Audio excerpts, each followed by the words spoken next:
좋은 아침입니다. 9월 5일 금요일 말씀에 의탁되었습니다.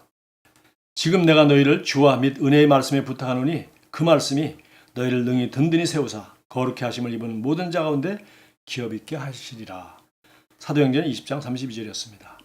사도 바울은 에베소 교인들을 하나님의 말씀에 의탁하는 것보다 더 좋은 축복을 생각해낼 수 없었습니다. 그리스도인인 우리는 말씀으로 태어났습니다.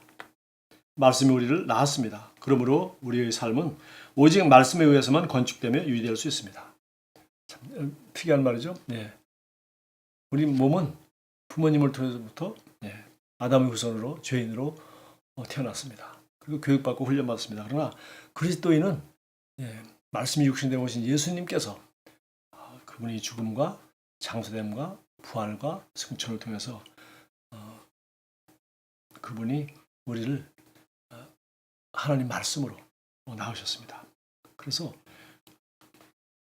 말씀으로 낳으셨기 때문에 우리 이 말씀을 따라 기능할 수 있는 그런 새로운 피조물, 그런 영적 존재가 되었습니다. 그래서 그러므로 우리 삶은 오직 말씀에 의해서만 건축되며 유지될 수 있습니다. 예수님을 당신 인생의 주님으로 모신 순간부터 말씀으로 당신 인생을 지어가는 과정이 시작되었습니다. 그 말씀이 영적으로, 정신적으로, 육체적으로, 재정적으로 그리고 인생의 모든 영역에서 당신을 세워줄 것입니다. 그래서 우리 거듭난 그리스도인은 거듭난 순간부터 영생을 얻었을 뿐만 아니라 이제는 정신적으로 그리스도의 말씀, 그리스도의 생각을 표현한 그리스도의 말씀, 그리스도의 생각을 담은 그리스도의 말씀을 우리가 먹음으로 그리스도처럼 생각하고, 그리고 육체적으로, 재정적으로 인생의 모든 분야에서 주님의 말씀, 그리스도의 말씀을 통해서 우리는 그 말씀이 우리를 세워주고 그 말씀을 따라 믿고 그 말씀을 따라 생각하고 그 말씀을 따라 말하고 그 말씀을 행할 수 있는 능력이 주어지기 때문에 우리는 그렇게 할 수 있는 새로운 피조물이 되었다는 것입니다. 나아가 말씀은 당신에게 거룩하게 된 모든 사람 가운데서 유업을 줄 수 있습니다. 이것은 꽤 흥미로운 생각입니다. 이것은 하나님이 영께서 사도 바울을 통해 교회에게 기록하신 것입니다. 성령께서는 그리스도 예수 안에서 이미 유업을 받은 그리스도인들에게 왜 이런 말씀을 하셨을까요? 먼저 이해해야 할 것은 그분께서는 유업의 소유권에 대해서가 아니라 그 유업이 실제적으로 당신의 손에 들어오는 것에 대해서 말씀하신다는 점입니다. 예를 들어 당신은 엄청난 부동산의 합법적인 상속자이지만 그에 대해 동일하게 소유권을 주장하는 골치 아픈 사람들이 송사로 인해 그 땅을 얻지 못할 수도 있습니다. 마찬가지로 그리스도 예수 안에서 모든 것이 합법적으로 당신 것일지라도 거기에는 권세를 잡고 있는 반역자들, 즉 사단과 그 절개들이 있습니다. 합법적으로 하나님의 자녀인 우리 것인데 그것을 반역자, 하나님 말씀을 듣지 않고 말씀을 거역하면서 또 이것을 말씀을 잘 모르는 하나님의 자녀들을 속이는 그런 사단과 그의 절개들이 있다는 것입니다. 그들은 하나님의 사람들로 하여금 그들의 유업을 누리지 못하도록 흔들려고 합니다. 그러나 하나님의 말씀은 당신이 원수의 활동과 상관없이 유업을 누릴 수 있도록 그것들을 그야말로 당신의 손에 전해줄 수 있습니다. 만일 당신이 지속적으로 말씀을 묵상하면 당신은 성공과 탁월함과 승리의 삶을 위해 건축되어질 뿐 아니라 내가 말씀을 지속적으로 묵상하면 남은 밥 먹는 거 보고 내가 배 안 부르잖아요. 그죠?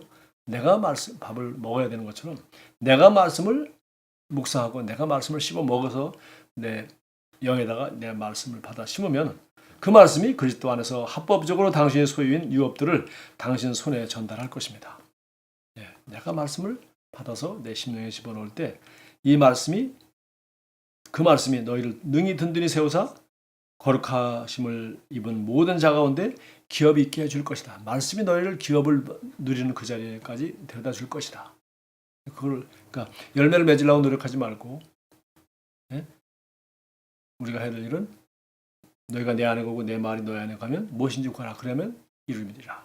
너희가 열매를 많이 맺으면 아버지께서 영광을 받게 될 것이다. 그러니까 우리는 열매 맺으려고 자꾸 노력하는데 그게 아니라 너희가 내 안에 거하고 내 말이 너희 안에 거하도록 하면 드디어 너희가 무엇인지 구하라는 대로 기도한 대로 다 이루어진다는 것입니다.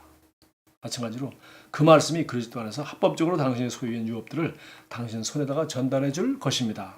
그러므로 하나님 말씀을 당신을 향한 식욕을 활짝 여십시오. 하나님 말씀을 향한 당신의 식욕을 활짝 여십시오. 그러니까 말씀을 사모하면 씨앗을 심고 물 주면 반드시 열매 맺는다는 것입니다. 그러니까 가장 중요한 것은 말씀을 심는 일, 그리고 물 주는 일, 이런 것이겠죠. 당신이 말씀에 푹 잠길 때 성경 말씀으로 당신의 생각을 폭격하십시오. 말씀에 푹 잠기라. 말씀으로 당신의 생각을 폭격하라. 다른 생각이 들어가지 않도록, 다른 정보가 들어가지 않도록, 다른 그림이 들어가지 않도록 걱정, 염려, 사람의 생각, 사람의 의견, 심지어 나의 경험 해보니까 안 되더라. 그런 거 해보니까 안 되는 거죠. 우리가 말씀대로 한다면, 믿음으로 한다면 주님은 된다고 말했습니다. 그러니까 정말 성경 말씀으로 당신의 생각을 폭격하십시오. 그렇게 한다면 당신은 오직 말씀의 관점에서만 생각하도록 설정되어질 것입니다. 이 설정이라는 단어를 썼어요. 여러분 우리 스마트폰이나 뭐 하면 뭐 설정하게 하라고 그러잖아요. 그죠? 이렇게 설정하라. 그래서 알람이 5시 반에 울리게 하라. 설정해 놓으면 5시 반에 울리는 것입니다. 마찬가지로 그 설정하는 거 우리가 선택만 해놓으면 기계가 프로그램이 정확하게 그렇게 돌아가는 것입니다. 마찬가지로 하나님 말씀만 우리 안에다가 충분한 소프트웨어를 넣어서 설정해 놓으면 말씀 그대로 말씀이 때가 되면 알람 시계가 울리는 것처럼 때가 되면 음악이 나오는 것처럼 말씀이 그렇게 한다는 겁니다. 우리가 의식하지 않아도 잊지 않고 말씀이 한다는 겁니다. 그래서 말씀이 너를 든든히 세워주고 말씀이 너로 하여금 하나님의 자녀의 기업, 주님께서 다 합법적으로 우리 것이라고 해준 것을 마귀가 빼앗거나 지식이 없어 망하거나 아니면 내가 믿음으로 시작했다가 중간에 포기하거나 하지 않도록 말씀만 먹는 일만 계속한다면 반드시 자란다는 것입니다. 아이들이 왜 안 자랍니까? 부모님들이 뭐가 걱정이에요? 아이들이 밥 안 먹으면 걱정입니다. 우리 강아지도 마찬가지예요. 강아지도 갑자기 밥 안 먹으면 이게 지금 아픈 겁니다. 아이들도 밖에 나가 놀고 또 먹고 싶어하고 또 먹고 싶어 배고프다고 자꾸 먹자고 뭐 간식 달라고 그래야지 애가 나가 놀지도 않고 간식 거정 주는 밥도 자꾸 안 먹고 반찬 투정하고 그럼 건강한 아이가 아니죠. 그러면 성장할 수가 없습니다. 밥 잘 먹고 놀면 쑥쑥 자라는 것입니다.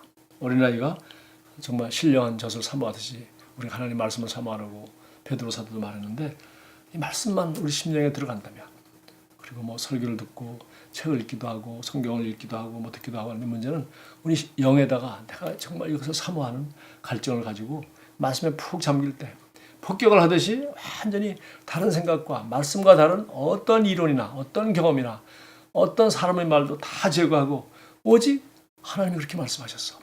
예수님께서 약속하셨어. 다윗은 이렇게 말했어. 바울은 이렇게 말했어. 그리고 성도는 이렇게 살 수 있어.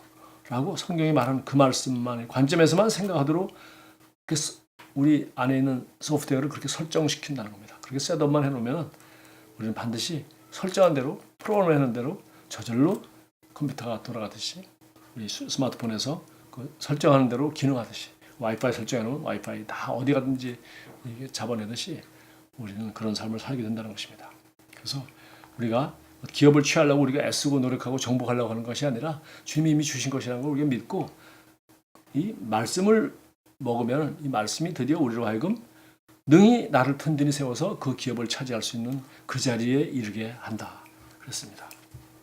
그래서 야고보서 1장 21절에는 그러므로 모든 더러운 것과 넘치는 악을 내버리고 이거 다 거절하고 오직 너희 영혼을 능히 구원할 바 우리 영혼을 구원할 바는 여기 영혼이라고 되어 있는데 이게 푸스케에서 이건 너희 혼입니다. 너희 생각을 바꿔줄.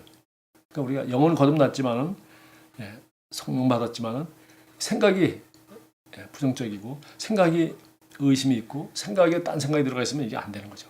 그러니까 컴퓨터는 아주 좋습니다. 최고 아주 사양을 갖추고 있어요. 문제는 소프트웨어를 갖다가 잘못된 게 들어가 있고 바이러스가 걸려 있고 아주 구닥다리 갖다 놓으면 아무것도 못하는 거죠. 그래서 새로운 거 순수한 바이러스 걸리지 않은 너희 혼을 생각을 바꿀 능히 구원할 바 마음에 심어진 말씀을 온유함으로 받으라. 그래서 말씀을 받는다는 겁니다. 말씀을 받기만 한다면 우리 마음에 심어진 말씀을 우리 소프트웨어를 말씀으로만 간다면 하나님의 정품 그리스도 안에 우리가 누구인지 무엇을 할 수 있는지 무엇을 소유하고 있는지 이 말씀 이 순수한 복음으로만 이 바울의 계시로 우리 마음을 프로그램한다면 그렇게 생각하고 그렇게 말하고 그렇게 믿는다면 우리는 그렇게 기능할 것입니다. 그렇게 셋업됐기 때문에 그렇게 기능하는 사람이 되어서 마침내 모든 환경, 모든 사건, 모든 문제 앞에서도 항상 말씀의 관점에서 생각하고 말씀대로 기능하고 말씀대로 역사할 것입니다. 기도하겠습니다. 사랑하는 아버지, 저는 믿음과 온유함과 기쁨으로 아버지 접붙여진 말씀들을 받습니다. 그 말씀은 저를 세워주며 그리스도 안에서 합법적으로 제게 속하는 것들을 전해줍니다. 하나님의 말씀은 오늘 저에게 효과가 있으며 그것이 말하는 바를 제 안에서 생산하고 있습니다. 예수 이름으로 기도드립니다. 아멘. 좋은 하루 되십시오.